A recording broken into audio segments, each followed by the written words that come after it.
இதுக்கு எல்லாம் மூல காரணம் இந்த இவிஎம். இதை ஒழிச்சு கட்டு. இவிஎம்மில் இந்த வர தேர்தல் நடக்கக்கூடாது. தமிழ்நாட்டில் நடக்கிற தேர்தலே பேலட் பேப்பரில் பண்ணுங்க. இன்னொன்று இந்த எஸ்ஐஆரை தூக்கி போட்டுட்டு ஒழுங்கு மரியாதையாக இப்போ பாருங்கள், 6,5 கோடி 36 லட்சம் வாக்காளர்கள். அவங்களுக்கு 2 ஃபார்ம் 2 பேப்பர் அடிக்கிறாங்கன்னா 15 கோடி பேப்பர் அடிக்கிறாங்க. இதை நீங்கள் பேலட் பேப்பரில் பண்ணுறதுக்கு சாதாரணமாக ஒருத்த பேப்பர் போதும், 4 நாள் அவகாசம் போதும், அந்த சின்னங்களை வச்சு அடிக்கலாம். அந்த ஏன் இதை செய்ய மாட்டேங்கிறாங்கன்னு தெரியல. எதிர்கட்சிகள் எல்லாம் ஒன்று திரடணும்.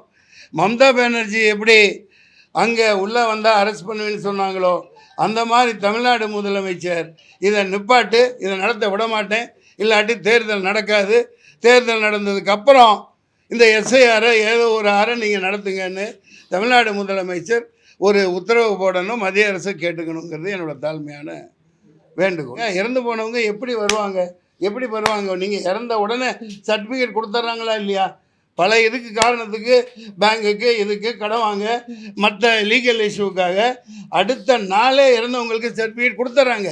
அந்த சர்டிஃபிகேட் அந்த ஆஃபீஸில் இருந்து வாங்க தெரியாதா இந்த மண்டுவங்களுக்கு? எல்லாம் எங்கள் தலையில் தான் சுமத்தணுமா?